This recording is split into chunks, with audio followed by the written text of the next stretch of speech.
ओम शांति। आज 24 दिसंबर 2020 की मुरली में बाबा के मधुर महावाक्य है, मीठे बच्चे, यह शरीर रूपी खिलौना आत्मा रूपी चैतन्य चाबी से चलता है। तुम अपने को आत्मा निश्चय करो तो निर्भय बन जाएंगे। आज की मुरली का प्रश्न है, आत्मा शरीर के साथ खेल खेलते नीचे आई है, इसलिए उसको कौन सा नाम देंगे? उत्तर, कठपुतली। जैसे ड्रामा में कठपुतलियों का खेल दिखाते हैं, वैसे तुम आत्माएं कठपुतली की तरह 5000 वर्ष में खेल खेलते नीचे पहुंच गई हो। बाप आए हैं तुम कठपुतलियों को ऊपर चढ़ने का रास्ता बताने। अब तुम श्रीमत की चाबी लगाओ तो ऊपर चले जाएंगे। आज की मुरली का गीत है, महफिल में जल उठी सम्मा। अब सुनते हैं मुरली विस्तार से। ओम शांति। रूहानी बाप रूहानी बच्चों को श्रीमत देते हैं। कभी कोई की चलन अच्छी नहीं होती तो माँ बाप कहते हैं तुमको सल ईश्वर मत देवे। बिचारों को यह पता नहीं कि ईश्वर सचमुच मत देते हैं।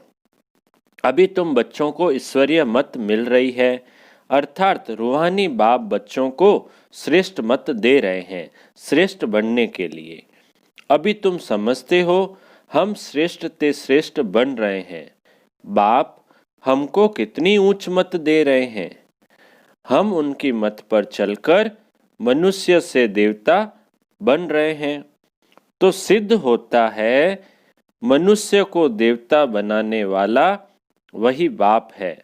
सिख लोग भी गाते हैं, मनुष्य से देवता किए तो जरूर मनुष्य से देवता बनाने की मत देते हैं। उनकी महिमा भी गाई है, एक को अंकार कर्ता पुरुष निर्भय। तुम सब निर्भय हो जाते हो, अपने को आत्मा समझते हो ना। आत्मा को कोई भय नहीं रहता है। बाप कहते हैं निर्भय बनो। भय फिर काहे का? तुमको कोई भय नहीं। तुम अपने घर बैठे भी बाप की श्रीमत लेते रहते हो। अब श्रीमत किसकी, कौन देते हैं, ये बातें गीता में तो है नहीं। अभी तुम बच्चे समझते हो। बाप कहते हैं तुम पतित बन गए हो, अब पावन बनने के लिए मामेकम याद करो। यह पुरुषोत्तम बनने का मेला संगम युग पर ही होता है। बहुत आकर श्रीमत लेते हैं। इसको कहा जाता है ईश्वर के साथ बच्चों का मेला। ईश्वर भी निराकार है, बच्चे अर्थात आत्माएं भी निराकार है। हम आत्मा हैं, यह पक्की पक्की आदत डालनी है। जैसे खिलौने को चाबी दी जाती है तो डांस करने लग पड़ते हैं, तो आत्मा भी इस शरीर रूपी खिलौने की चाबी है। आत्मा इनमें न हो तो कुछ भी कर न सके। तुम हो चैतन्य खिलौने। खिलौने को चाबी नहीं दी जाए तो काम का नहीं रहेगा, खड़ा हो जाएगा। आत्मा भी चैतन्य चाबी है और यह अविनाशी अमर चाबी है। बाप समझाते हैं मैं देखता ही हूँ आत्मा को। आत्मा सुनती है, यह पक्की आदत डालनी है। इस चाबी बिगर शरीर चल न सके। इनको भी चाबी अविनाशी मिली हुई है। 5000 वर्ष इसकी चाबी चलती है। चैतन्य चाबी होने के कारण चक्र फिरता ही रहता है। यह है चैतन्य खिलौने। बाप भी चैतन्य आत्मा है। जब चाबी पूरी हो जाती है तो फिर बाप नए सिर युक्ति बताते हैं कि मुझे याद करो तो फिर चाबी लग जाएगी। अर्थात आत्मा तमो प्रधान से सतो प्रधान बन जाएगी। जैसे मोटर से पेट्रोल खत्म होने पर फिर भरा जाता है ना। अभी तुम्हारी आत्मा समझती है हमारे में पेट्रोल कैसे भरेगा। बैटरी खाली होती है, फिर उनमें पावर भरी जाती है ना। बैटरी खाली होती है तो लाइट खत्म हो जाती है। अब तुम्हारी आत्मा रूपी बैटरी भरती है। जितना याद करेंगे उतना पावर बढ़ती जाएगी। कैसे बढ़ेगी? योग से। जितना योग करेंगे उतनी बैटरी पावरफुल होती जाएगी। इतना 84 जन्मों का चक्र लगाए बैटरी खाली हो गई है, सतो रजो तमो में आई है। अब फिर बाप आए हैं चाबी देने अथवा बैटरी को भरने। पावर नहीं है तो मनुष्य कैसे बन जाते हैं? तो अब याद से ही बैटरी को भरना है। इनको ह्यूमन बैटरी कहें। बाप कहते हैं मेरे साथ योग लगाओ। यह ज्ञान एक ही बाप देते हैं। सदगति दाता वह एक ही बाप है। अभी तुम्हारी बैटरी सारी भरती है, जो फिर 84 जन्म पूरे पार्ट बजाते हो। जैसे ड्रामा में कठपुतलियां नाचती है ना, तुम आत्माएं भी ऐसे कठपुतलियां मिसल हो। ऊपर से उतरते 5000 वर्ष में एकदम नीचे आ जाते हो, फिर बाप आकर ऊपर चढ़ाते हैं। वह तो एक खिलौना है। बाप अर्थ समझाते हैं चढ़ती कला और उतरती कला का। 5000 वर्ष की बात है। तुम समझते हो श्रीमत से हमको चाबी मिल रही है, हम फुल सत्व प्रदान बन जाएंगे, फिर सारा पाठ रिपीट करेंगे। कितनी सहज बात है समझने और समझाने की।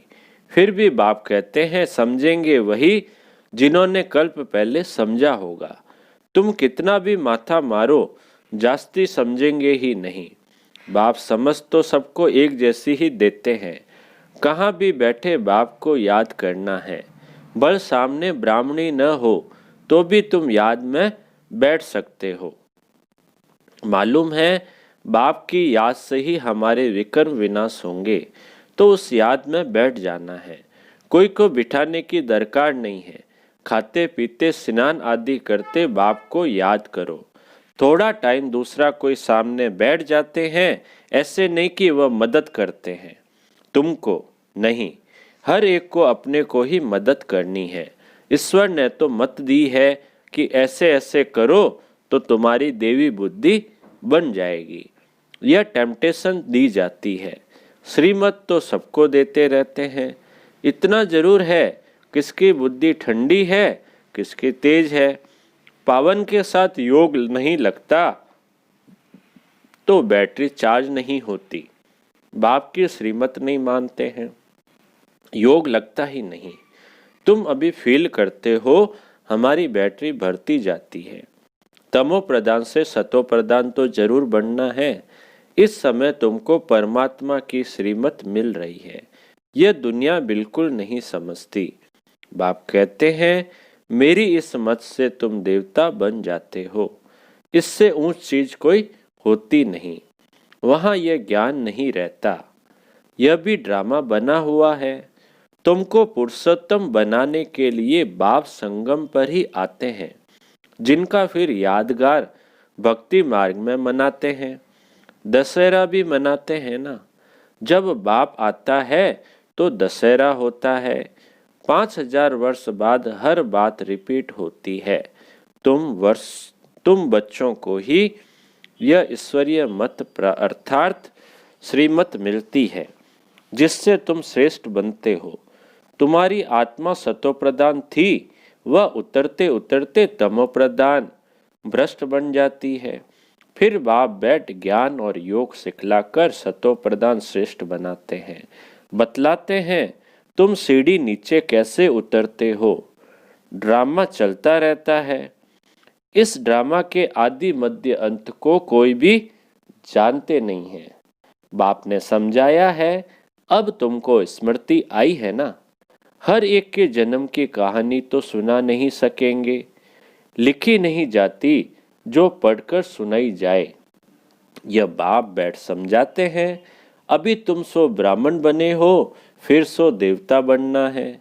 बाप ने समझाया है ब्राह्मण देवता क्षत्रिय तीनों धर्म में स्थापन करता हूँ। अभी तुम्हारी बुद्धि में है हम बाप द्वारा ब्राह्मण वंशी बनते हैं, फिर सूर्यवंशी चंद्रवंशी बनेंगे। जो नापास होते हैं वह चंद्रवंशी बन जाते हैं। किसमें नापास? योग में। ज्ञान तो बहुत सहज समझाया है। कैसे तुम 84 का चक्र लगाते हो। मनुष्य तो 84 लाख कह देते तो कितना दूर चले गए हैं।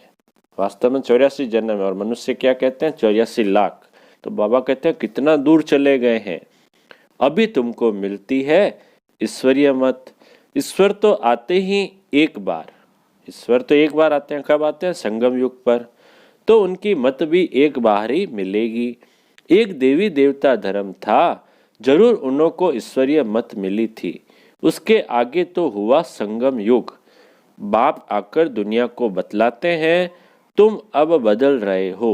इस समय तुमको बाप बतलाते हैं, तुम कहेंगे कल्प कल्प हम बदलते आए हैं, बदलते ही रहेंगे। यह चैतन्य बैटरी है ना, वह है जड़। बच्चों को मालूम हुआ है 5000 वर्ष बाद बाप आए हैं। श्रेष्ठ से श्रेष्ठ मत भी देते हैं। ऊंचते ऊंच भगवान की ऊंच मत मिलती है, जिससे तुम ऊंच पद पाते हो। तुम्हारे पास जब कोई आते हैं तो बोलो तुम ईश्वर की संतान हो ना। ईश्वर शिव बाबा है, शिव जयंती भी मनाते हैं। वह है भी सदगति दाता। उनको अपना शरीर तो है नहीं, तो किसके द्वारा मत देते हैं? तुम भी आत्मा हो, इस शरीर द्वारा बातचीत करते हो ना। बाबा कहते हैं तुम भी आत्मा हो, और आत्मा किसके द्वारा बातचीत करेगी? शरीर के द्वारा। शरीर बिगर आत्मा कुछ कर न सके। निराकार बाप भी आए कैसे? निराकार बाबा भी शिव बाबा किस में आए? ब्रह्मा बाबा के तन में आए ना, क्योंकि आत्मा तो कुछ कर नहीं सकती है। गायन भी है, रथ पर आते हैं। फिर कोई ने क्या बैठ बनाया है। त्रिमूर्ति भी सूक्ष्म वतन में बैठ दिखाया है। बाप समझाते हैं यह सब है साक्षात्कार की बातें, बाकी रचना तो सारी यहाँ है ना। तो रचता बाप को भी यहाँ आना पड़े। पतित दुनिया में ही आकर पावन बनाना है। यहाँ बच्चों को डायरेक्ट पावन बना रहे हैं। समझते भी हैं, फिर भी ज्ञान बुद्धि में बैठता नहीं। कोई को समझा नहीं सकते, श्रीमत को उठाते नहीं, तो श्रेष्ठ ते श्रेष्ठ बन नहीं सकते। जो समझते ही नहीं वह क्या पद पाएंगे? जितना सर्विस करेंगे उतना ऊंच पद पाएंगे। बाप ने कहा है हड्डी हड्डी सर्विस में देनी है, ऑलराउंड सर्विस करनी है। बाप की सर्विस में हम हड्डी देने भी तैयार हैं। बहुत बच्चा तड़पती रहती है सर्विस के लिए, बाबा हमको छुड़ाओ तो हम सर्विस में लग जाए, जिससे बहुतों का कल्याण हो। सारी दुनिया तो जिस्मानी सेवा करती है, उससे तो सीढ़ी नीचे ही उतरते आते हो। अभी इस रूहानी सेवा से चढ़ती कला होती है। हर एक समझ सकते हैं ये फलाने हमसे जास्ती सर्विस करते हैं।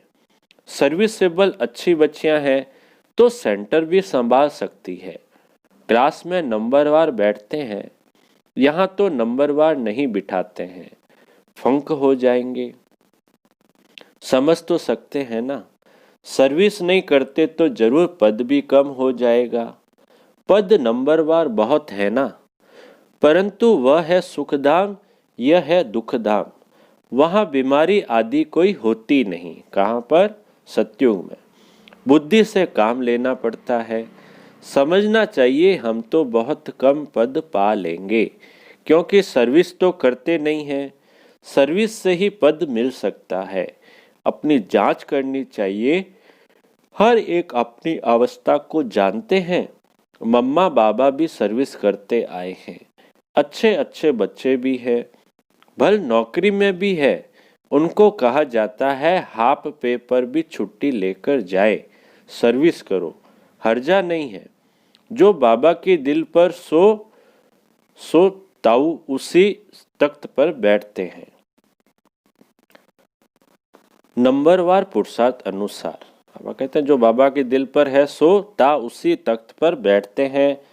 लेकिन कैसे? नंबरवार पुरुषार्थ अनुसार। ऐसे ही विजय माला में आ जाते हैं। अर्पण भी होते हैं, सर्विस भी करते हैं। कोई तो भल अर्पण होते हैं, सर्विस नहीं करते, तो पद कम हो जाएगा ना। यह राजधानी स्थापन होती है श्रीमत से, ऐसा कभी सुना? अथवा पढ़ाई से राजा स्थापन होती है, यह कभी सुना, कभी देखा? हाँ, दान पुण्य करने से राजा के घर जन्म ले सकते हैं, बाकी पढ़ाई से राजाई पद पाए ऐसा तो कभी सुना नहीं होगा, किसको पता भी नहीं। बाप समझाते हैं, तुमने ही पूरे 84 जन्म लिए हैं, तुमको अब ऊपर जाना है बहुत इजी। तुम कल्प कल्प समझते हो नंबरवार पुरुषार्थ अनुसार। बाप याद प्यार भी नंबरवार पुरुषार्थ अनुसार देते हैं। बहुत याद प्यार उनको देंगे जो सर्विस में है। तो अपनी जांच करनी है कि मैं दिल पर चढ़ा हुआ हूँ, माला का दाना बन सकता हूँ। अनपढ़े जरूर पढ़े हुए के आगे भरी ढोएंगे। बाप तो समझाते हैं, बच्चे पुरुषार्थ करें, परंतु ड्रामा में पार्ट नहीं है तो फिर कितना भी माथा मारो चढ़ते ही नहीं। पापा कहते हैं ड्रामा में पार्ट नहीं है तो भले कितना ही माथा मार लो, तुम कितना ही समझा दो, उनको तो समझ में ही नहीं आएगा। कोई न कोई ग्रहचारी लग जाती है। देह अभिमान से ही फिर और विकार आते हैं। मुख्य कड़ी बीमारी देह अभिमान की है। सतयुग में देह अभिमान का नाम ही नहीं होगा, वहां तो है ही तुम्हारी प्रारब्ध। यह यहाँ ही बाप समझाते हैं और कोई ऐसी श्रीमत देते नहीं कि अपने को आत्मा समझ मामेकम याद करो। यह मुख्य बात है, लिखना चाहिए। निराकार भगवान कहते हैं मुझ एक को याद करो, अपने को आत्मा समझो, अपनी देह को भी याद नहीं करो। जैसे भक्ति में भी एक शिव की ही पूजा करते हो, अब ज्ञान भी सिर्फ मैं ही देता हूँ, बाकी सब है भक्ति। अव्यभिचारी ज्ञान एक ही शिव बाबा से तुमको मिलता है। यह ज्ञान सागर से रत्न निकलते हैं, उस सागर की बात नहीं। यह ज्ञान का सागर तुम बच्चों को ज्ञान रत्न देते हैं, जिससे तुम देवता बनते हो। शास्त्रों में तो क्या क्या लिख दिया है, सागर से देवता निकला फिर रत्न दिया। यह ज्ञान सागर तुम बच्चों को रत्न देते हैं। तुम ज्ञान रत्न चुकते हो, आगे पत्थर चुकते थे तो पत्थर बुद्धि बन पड़े, अब रत्न चुगने से तुम पारस बुद्धि बन जाते हो, पारसनाथ बनते हो ना। यह पारसनाथ अर्थात लक्ष्मी नारायण विश्व के मालिक थे। भक्ति मार्ग में तो अनेक नाम अनेक चित्र बना रखे हैं, वास्तव में लक्ष्मी नारायण व पारसनाथ एक ही है। नेपाल में पशुपति नाथ का मेला लगता है, वह भी पारसनाथ ही है। अच्छा अच्छा बाप दादा बोले, मीठे मीठे सिकी लदे बच्चों प्रति माता पिता बाप दादा का याद प्यार और गुड मॉर्निंग। रूहानी बाप की रूहानी बच्चों को नमस्ते। हम रूहानी बच्चों की रूहानी बाप दादा को याद प्यार गुड मॉर्निंग और नमस्ते नमस्ते नमस्ते। सदा रहेंगे हंसते हंसते, बन जाएंगे फरिश्ते। वाह बाबा वाह वाह मेरा भाग्य। धारणा के लिए मुख्य सार में पहला पॉइंट है, बाप ने जो ज्ञान रत्न दिए हैं वही चुगने हैं, पत्थर नहीं। देह अभिमान की कड़ी बीमारी से स्वयं को बचाना है। दूसरा पॉइंट है धारणा का, अपनी बैटरी को फुल चार्ज करने के लिए पावर हाउस बाप से योग लगाना है। आत्म अभिमानी रहने का पुरुषार्थ करना है, निर्भय रहना है। अब मीठे बाबा का मीठा वरदान है, सर्व संबंध और सर्व गुणों की अनुभूति में संपन्न बनने वाले संपूर्ण मूर्त भव। सर्व संबंध और सर्व गुणों की अनुभूति में संपन्न बनने वाले संपूर्ण मूर्त भव। विस्तार है वरदान का, संगम युग पर विशेष सर्व प्राप्तियों में स्वयं को संपन्न बनाना है। इसलिए सर्व खजाने, सर्व संबंध, सर्व गुण और कर्तव्य को सामने रख चेक करो कि सर्व बातों में अनुभवी बने हैं। यदि किसी भी बात के अनुभव की कमी है तो उसमें स्वयं को संपन्न बनाओ। एक भी संबंध व गुण की कमी है तो संपूर्ण स्टेज व संपूर्ण मूर्त नहीं कहला सकते। इसलिए बाप के गुणों व अपने आदि स्वरूप के गुणों का अनुभव करो, तब संपूर्ण मूर्त बनेंगे। आज का स्लोगन है, जोश में आना भी मन का रोना है, अब रोने का फाइल खत्म करो। जोश में आना भी मन का रोना है, अब रोने का फाइल खत्म करो। अच्छा, ओम शांति।